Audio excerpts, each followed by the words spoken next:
Right. Hello, vinyl community. This is really difficult to do. So, I'm going to show you about 10 hints of how to sell at a record fair or to buy or whatever, just to chat about it a bit and then sort of show what I picked up and a few other bits and bobs from this month, January, nearly at the end of January 2026. So, I hadn't sold at a fair for 2.5 years, actually, I think, pretty much. Well, I dabbled a little bit with a mate last November. My stuff was not well placed um, behind someone's t-shirt, so that went quite badly. So now, starting again, spent a bit of time sorting out records. So if you're going to do a record fair, it's going to take a lot of prep. It could be cleaning records, looking up the prices, um, making them presentable as in boxes. I mean, I'd recommend 35 extra large crates. If you know them, you can get them from different places. Yeah, I suppose Amazon, and I think I got mine from Staples, or certainly some of them. Yeah, you'll find them on eBay, wherever. So you'll need those. You'll need boxes. You'll need some dividers to make some dividers like this.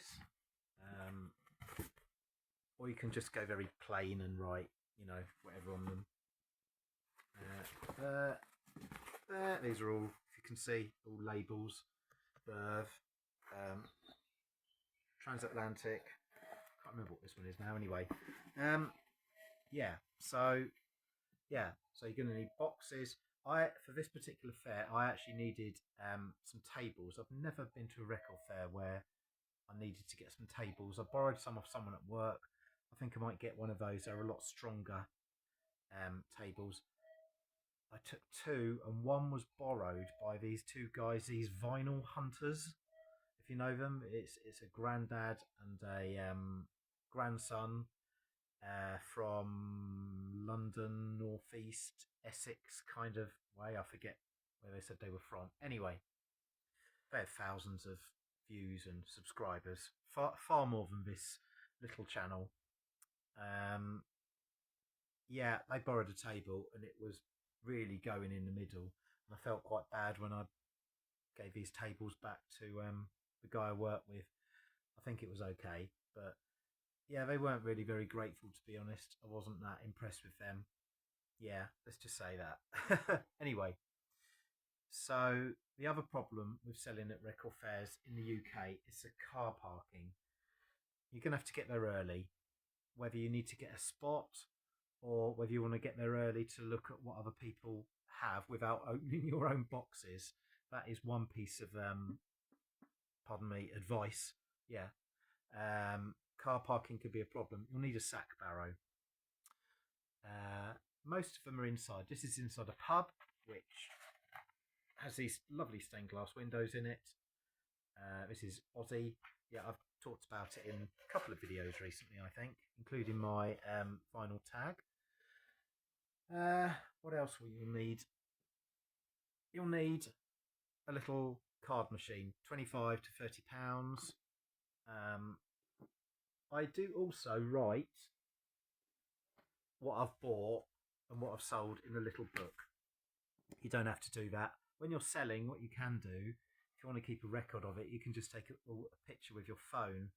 So you're going to keep abreast of that. The guy I was with bumped into him in charity shop. He wanted to try selling at a fair, so we split the cost, drove together, packed my small car.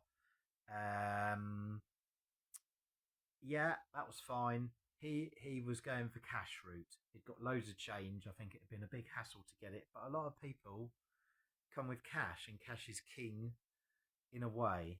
But I think you're going to have like the card option as well for impulse buys. So we had our table there. It wasn't a very good position. This fair is cheap. It was, I think, 20 quid for a table. So we're only paying a tenner each. You're going to get people, it's our business. They're going to come round and they may well raid your stall beforehand for the better stuff. So you're going to have to make sure it's priced properly.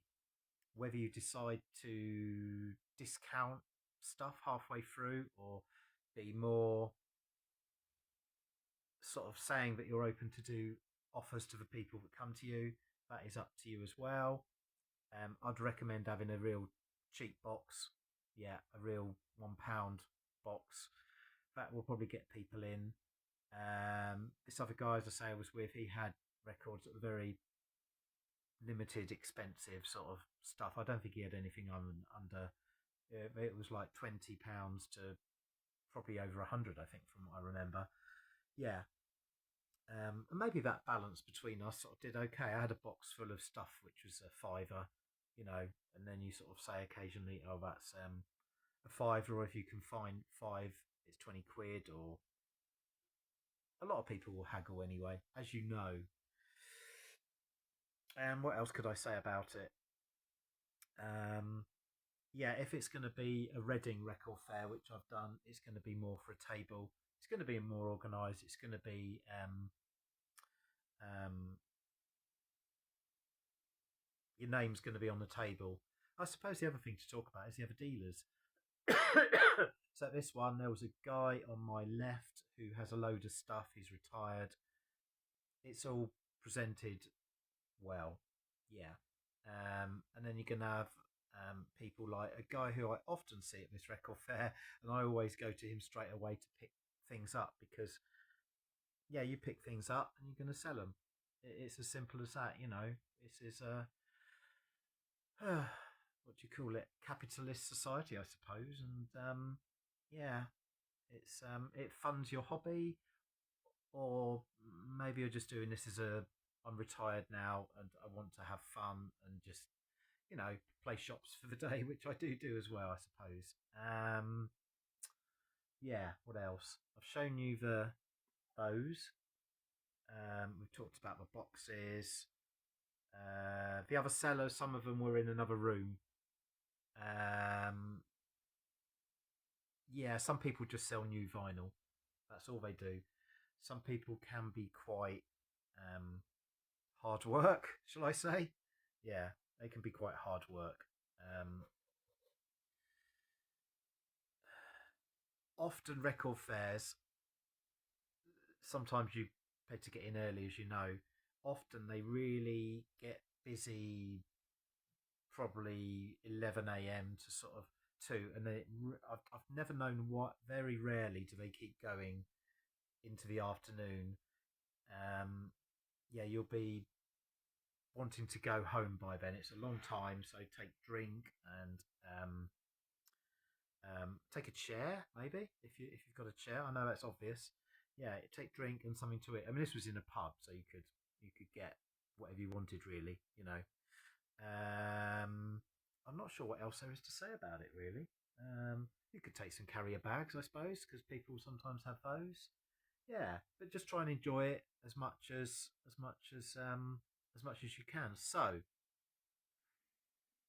I'm not sure if I've really said anything very groundbreaking, but I suppose it's to encourage people to do it, because certainly in the VC, it's been like a bit of a dirty word if you sell records, and a bit of a joke in places. But yeah, okay. So we will start with a couple of 7-inch. I picked up 2 7-inches and 3 albums for £10 from the guy that I always go to. Oh, he's still talking in the back. Yeah. Okay. So we have got on Stax an album here called Solid Gold Stax, although it opens with Jerry Lee Lewis. It's for Marquise, William Bell, Carla Thomas, Booker T and the MGs. You get the idea. So that was £3. And then we've got a whole album of the guy who did Monster Mash, Bobby Boris Pickett and the Crypt Kickers. So that was another one. This, I think, is a newer pressing. Originally released 62, 91, and this is 2015. Yeah, if you put them in PVC sleeves as well, like this, it looks more presentable. It's better.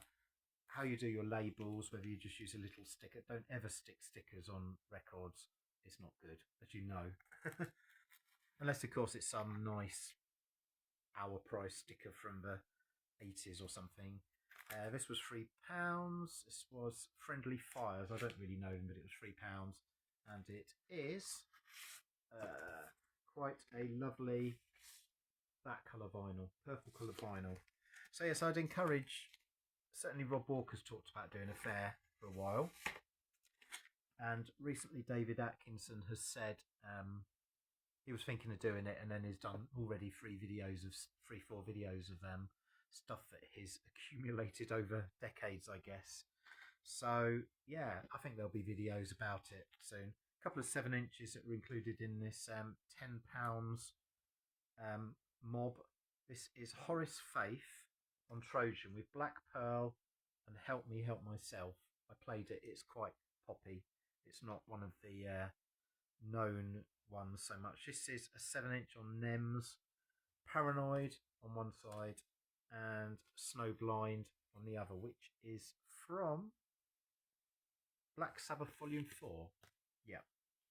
So then I didn't really buy much else until I stumbled across this.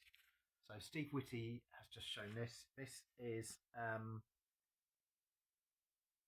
the second and last Blodwyn Pig album, £15.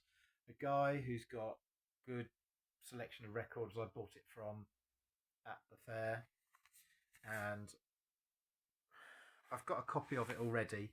I think it might be, was it on Ireland first? I'm not sure. Well, anyway, I've had the copy a long time. So my mum's cousin was in Blodwyn Pig, and it's that guy there, Andy Pyle. And he went on to be in the Kinks, and is definitely on Gary Moore, Still Got the Blues. Might have been in Wishbone Ash as well. So this is a really nice copy. It's clean, and I don't know what pressing it is, but it's that Chrysalis label there. So for £15, I was quite happy with that. And having made a fair amount of money, I was quite happy. So minus the table, minus what I bought. Yeah, I think I did about 150-ish pounds. Yeah, which isn't bad. Don't be too, I'm going to make tons of money. And don't be the other end of the scale where, yeah, you don't want to start underpricing as well. Yeah, you've really got to look stuff up on Discogs, but then use your head as well when you're pricing stuff up. Like, what would you pay for something? And the guy I did the record fair with afterwards, we had a bit of a chat afterwards, and went back to his house to give him a lift back and take his records back. And this he had, and we joked about it a bit, and then he gave it to me free. So this is Theme from the Terrorhawks, which I think was the last Jerry Anderson series, as far as I know. I always thought this woman reminded me a bit of Margaret Thatcher, but she was quite scary, Zelda. This is a white Anglo-Saxon guy who's a good guy, isn't he? He's obviously the head of Terrorhawks. Yeah, and it has bits of spoken word on it as well, which is quite funny. You might like to sample those. And then I had a voucher, like many of you, for Christmas, for my work actually, and it was 30 quid, and I went on to HMV, hardly much value as we know, and tried to find something that was exactly £30 because you couldn't go over, and then you had to have the free postage. So I went for a Winter Sun, who are a Finnish prog-ish metal kind of bit growly, shouty band, and this is their album from last year called Time 2, so it's a sequel. They've only done 3 or 4 albums, and it came, I was a bit worried that it was going to be one of these problems with the postman parcel force, but it did turn up. It's on white vinyl, and there's this as well with it, the lyric sheet kind of scenario there. So that was that, and then I with work I drive around a bit and occasionally stop and have lunch and go look in the charity shop. So this is £2.99. This was from an Oxfam, and it's got the free flexi with them talking. It's a spoken word flexi. It's them talking about flexi discs and what they're going to release. So the Dignity of Labour, I knew about it, but I'd never heard it, and it sort of gets progressively more interesting as it goes on. It's quite well, it's very heavily synth laden, 4 tracks, and then subsequently after an album that was sort of similar, and then the one after was a bit more constructed. Then the one after that, Dare, was a pop breakthrough album, I guess you could say. So I got that, and I don't think I'll show these. I can't remember if I've shown them already. I think I probably have done. So that's it. If you've got comments about this, I'd love to hear your comments or a response video or, well, whatever really. So I hope that was interesting. Yeah, I was going to do a video about Stranger Things at Christmas, and I haven't got round to it, like an alternative sort of soundtrack to it. So no Kate Bush on it. But I have put it on the back burner. Yeah, and I will probably see you if you make a video in your video. Otherwise, thanks for watching. Yeah, you can like and subscribe if you want. It's entirely up to you. It'd be nice if you could. Okay. Yeah, thanks for watching. Bye.